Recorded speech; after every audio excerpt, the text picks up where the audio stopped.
Hello, I'm Montgomery County Auditor Keith, and I'm here again for another episode of Auds and Ends. Auds and Ends is a program that's sponsored by the Montgomery County Auditor's Office that we do on a monthly basis, and it's an opportunity for us to have some conversations with people in our community that are in the community making a difference, and we get to learn more about them and the role that they play and the different projects that they're involved in, and what those projects mean, and what they are trying to accomplish out in the community. And so it's been a really great experience doing these podcasts on a monthly basis. And so today I'm honored to have with me Stephanie Zonars, who is the executive director of the New Hope Project over in East Dayton. And Stephanie, welcome to our program. Thank you so much. Looking forward to our conversation.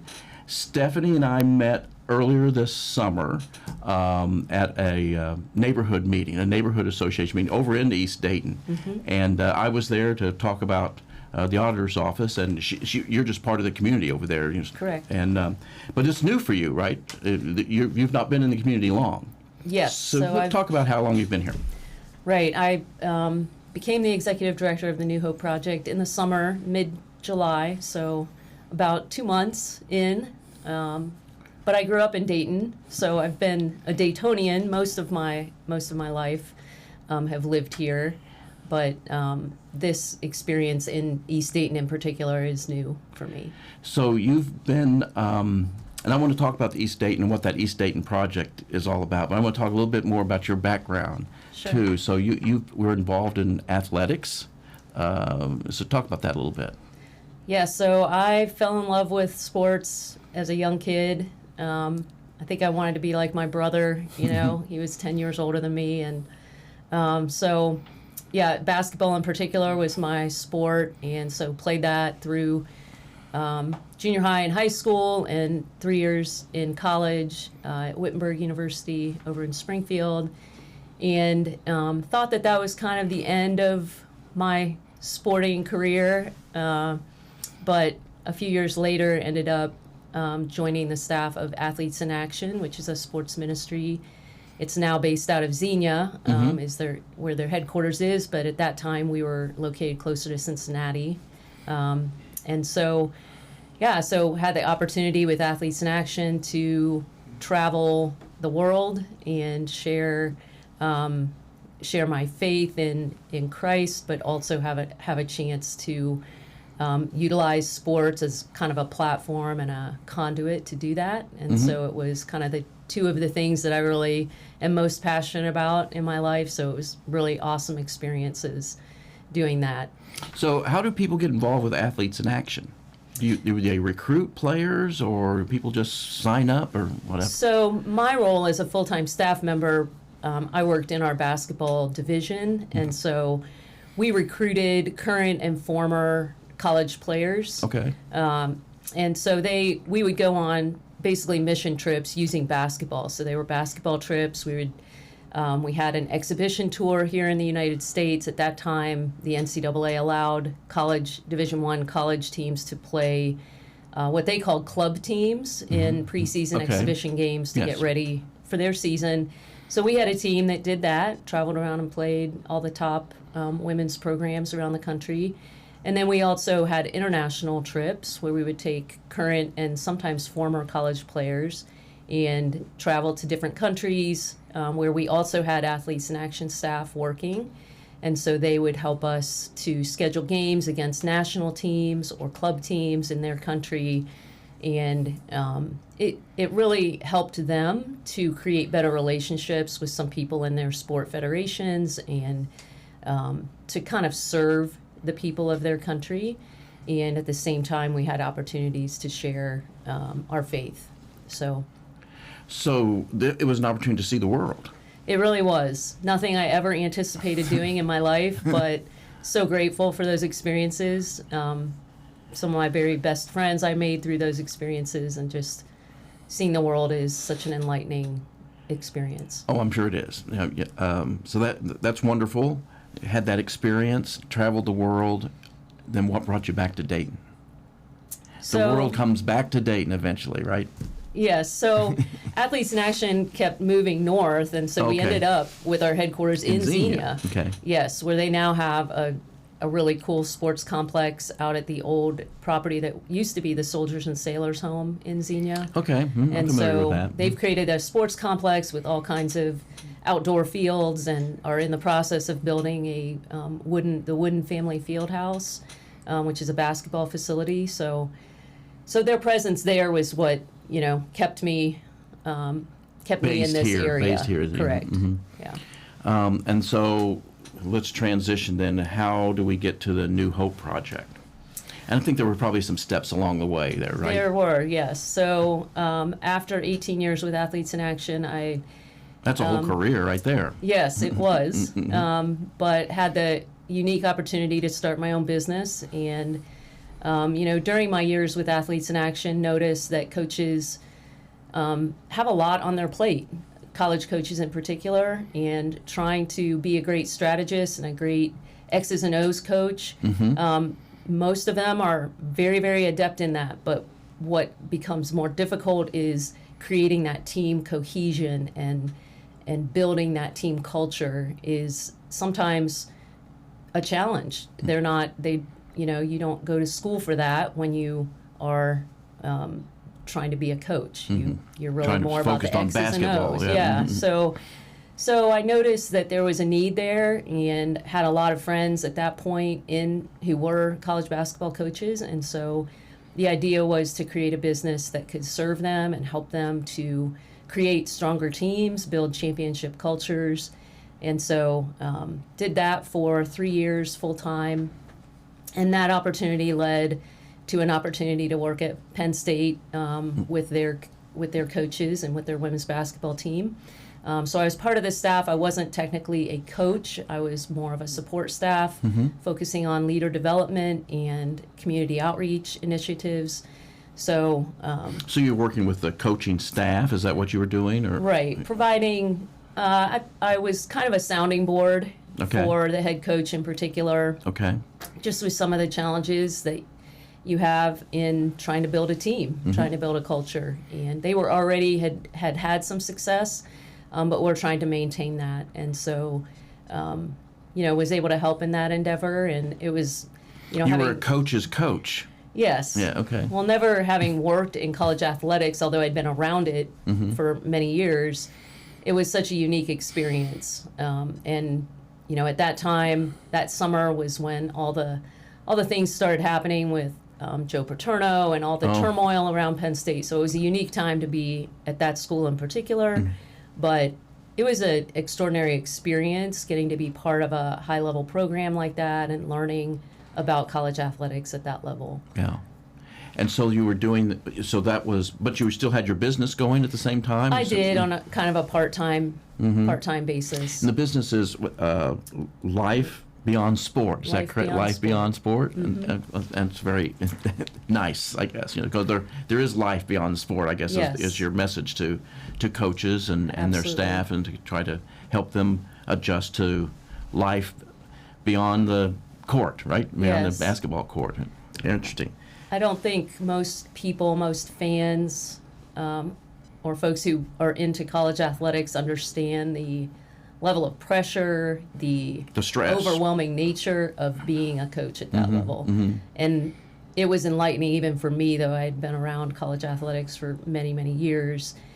The mantle of leadership that a head coach carries it's a lot. It's a lot of stress and pressure, and There's a lot of stakeholders. There's a lot of Yes. stakeholders, and between families and fans and administrators and the media, Yes. the other teams. There's a lot of stakeholders involved, and TV. There are. Yeah, and it's a lot of stress, a lot on someone's plate. right. So you help them deal with that. Help them Right. deal with that. Yeah. Okay. So then, what gets you back here to So the then, New Hope Project? right. So I ended up coming back to Dayton to be closer to my family. Okay. Then I worked as an athletic administrator at Cedarville for 6 years, and after that opportunity, just wanted something different. And so, I serve on a board with the Miami Valley Fellowship of Christian Athletes. And so as I was sharing with those folks about a desire to have a different career path, one of the gentlemen on that board is good friends with Pastor Jeff Cartwright, who's at New Hope Church. And he recommended that we meet, and so we did, and that kind of what precipitated me ending up joining with the New Hope Project. Okay. So what is the New Hope Project? So the New Hope Project it's a nonprofit associated with New Hope Church. Okay. And this is in East Dayton. It is in East Dayton on Xenia Avenue. So most folks who know about Dayton know that Xenia Avenue is an area that has a lot of poverty, a lot of people struggling with addiction in that neighborhood. And our church is really trying to bring hope to people, Sure. One life at a time, and we believe that happens through a relationship with Christ. And so, it's been neat to just learn more about Pastor Cartwright and the things that he's been doing in that area for many years, 20 plus years. He's been working in that area. Okay. Not all as a pastor, but he's been in that area working. So the New Hope Project is an opportunity for us to utilize some buildings that were purchased by the church in about 2000, the late 2000s, I guess, 2008, 9, 10. And so we have a city block of buildings there that we utilize some of that space with our church, but also some of that space needs renovation. And at one time, our block was the commercial center of Xenia Avenue. It was the place where people went to go see a movie. There was a bowling alley. There was candy shop and all kinds of little businesses. Forget that history, I think. Forget some of that. Because it's been a while. It's been a while. Yeah. Well, we have people in our congregation who remember going to the movies there. Okay. And going bowling and going, to some of the shops in that block. And so they have a different kind of vision than some of us who don't remember that. But our vision is to restore those buildings, to help bring something positive to that community, to help meet the needs of the Twin Towers community in particular. And so we've identified some of the core needs through talking to people in the neighborhood, through talking to partner organizations.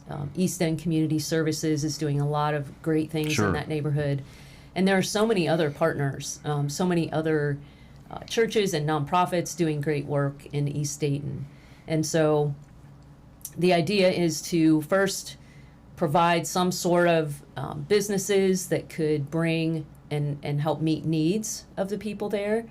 And then secondly, we would like those businesses to be places where people who need a second chance at a job, maybe they've been incarcerated or they have things on their record that prohibit them from getting good jobs. We want those types of people to have opportunities in the businesses that exist in our block.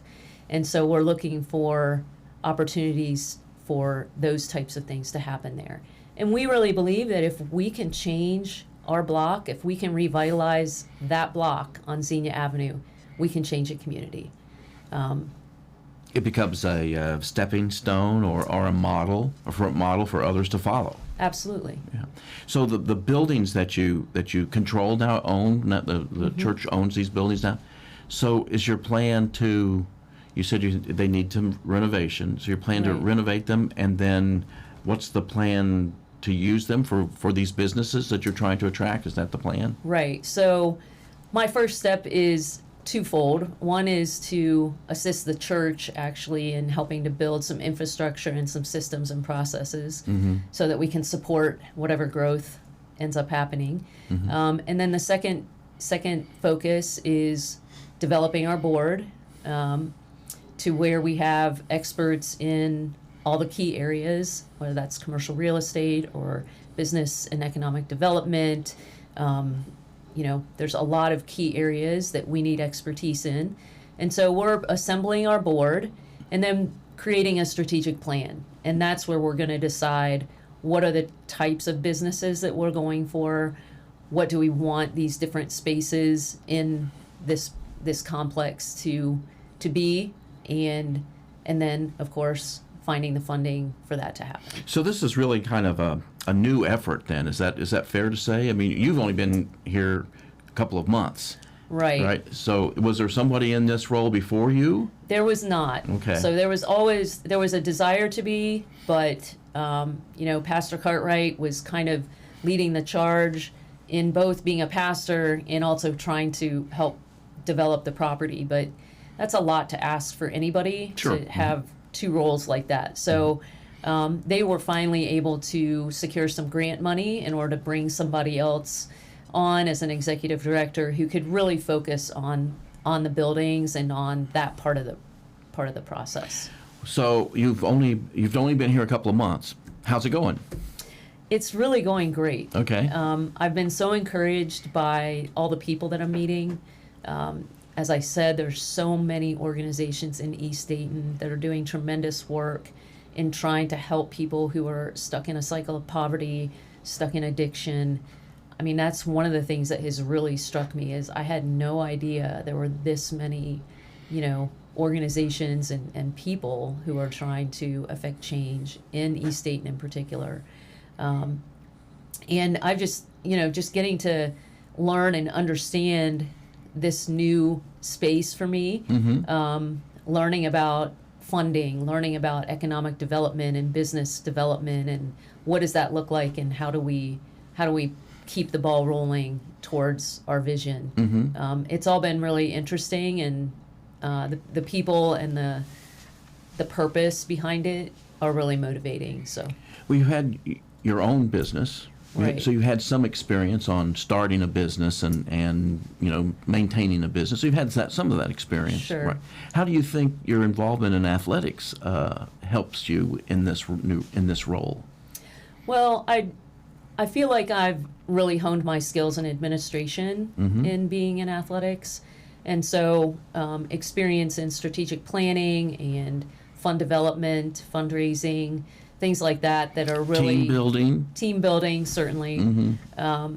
So I feel like all those skills are really coming into play in just, like I said, creating that infrastructure for the church, helping us to have a more solid foundation, and then also being able to kind of see this process unfold with the strategic plan and with the funding for the buildings.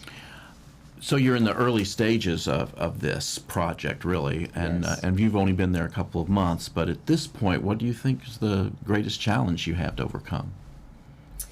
Or maybe there's several of them. Well, I think there's a lot of great people and organizations working in East Dayton. I think one of the challenges is figuring out what can we be doing to complement all those efforts rather than to duplicate. We're not trying to do what others are doing necessarily, because they're doing a great job of those things. But we want to provide things that are filling the gaps that exist. So that's one area of challenge. I think it's very insightful, to be honest. To recognize that from the very beginning. Yeah. Sure. And I think financially, obviously it's going to be a big dollar project to renovate theaters and bowling alleys and How many all buildings? these spaces. So the building is all Oh, it's one building. Okay. building attached. It has a facade. It almost would be like what we would call a strip mall, Okay. with different entrances for different businesses. Okay. And then the what used to be the bowling alley is actually a separate building in the back of our block. Okay. So we recognize that the fundraising is going to be a challenge, but we also believe that when we have a really crystal clear vision about what we are trying to accomplish, that there will be many people interested in coming alongside and being part of making a difference in the East Dayton community. I think a challenge is making people aware, because it's certainly something that I was unaware of. And when we met and you've told me a little bit about it, I said, well, this is fascinating, and people need to know what's going on here. And it's a fascinating project in an area of the community that it's urgently needed, I think. And so I think that's great. So if someone watching this program or listening to us on the podcast, if they want to get involved or they're interested in playing a role in all this, how can they do that? Absolutely. Or what kinds of things can they do? Well, the first thing would be to contact me, and would love to be able to give folks a tour through our properties, show them what we're doing, help them see the space. I think I've given a number of tours even in the last few months, and people leave inspired and with a better picture of what this could be. And so I think that's probably the first step. And I think there will be opportunities to be involved and to participate in various ways. Very good. How can they get in touch with you?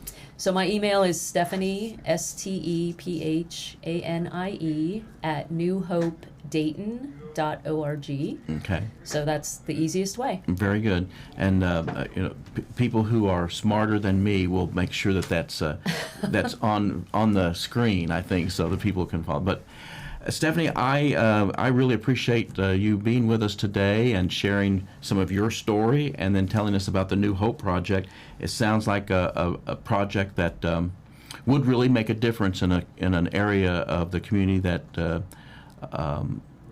has a lot of challenges and would be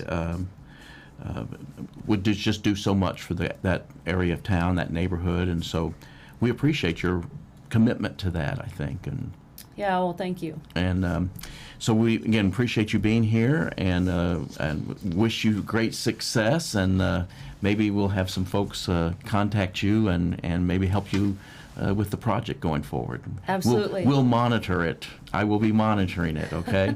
We would welcome the help. All right. Well, thank you so much, and thank you, everyone, for tuning in to this month's episode of Auds and Ends.